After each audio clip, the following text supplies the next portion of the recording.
यहां गर्ज आ जाती है, वहां प्रेम खत्म होने लगता है।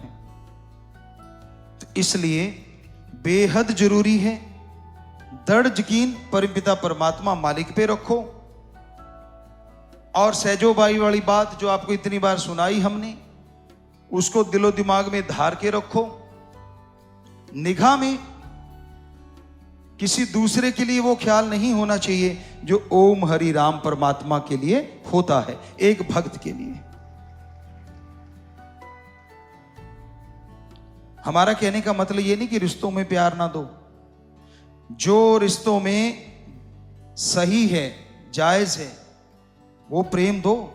भाई बहन का रिश्ता है, माँ बेटे का, बाप बेटे का, बेटी का, माँ बेटी का, तो जितने भी रिश्ते हमारे समाज में हैं, उनके प्रति जो कर्तव्य है, जो सही भावना है, वो रखते हुए आप सत्कार भी करो और प्रेम भी रखो।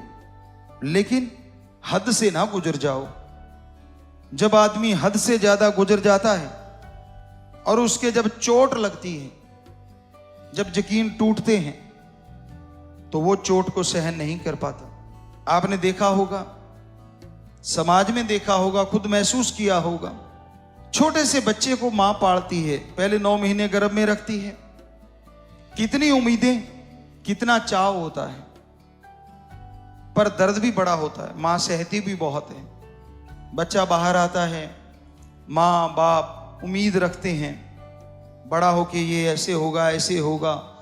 मतलब अपने सुख के लिए कह लीजिए, या यूं कह लीजिए कि हमारी एक संस्कृति है, एक रीत है कि हाँ अब हम संभाल रहे हैं तो बुजुर्ग अवस्था में ये हमारा सहारा बनेगा, सीधी सी बात। लेकिन आज का दौर ऐसा आ गया है, बच्चा जवान होता है और उसकी भावनाएं अंगड़ाइयां लेने लगती हैं।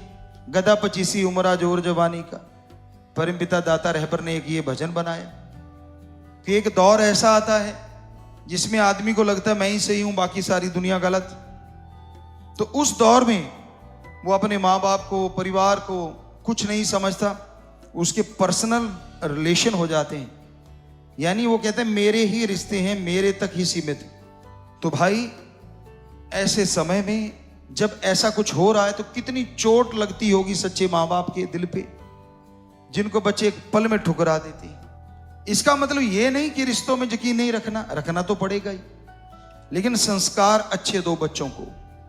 संस्कार अच्छे दोगे तो वो नेक इंसान बनेगा। लेकिन सबसे बड़ी बात एक और भी है, संस्कारों के साथ सोहबत, संग, साथ का भी ध्यान रखो कि आप कैसी सोहबत करते हैं, आपका ध्यान कैसा है। जैसे आपके बच्चे हैं, कहां बैठते उठते हैं। हमने देखा है हीरे को कंकर बनते देर नहीं लगती, अगर वो बहुत हाई टेम्परेचर में रहने लग जाए, और दबे हुए कंकर को हीरे बनते देर नहीं लगती अगर वो जौहरी के हाथ लग जाए।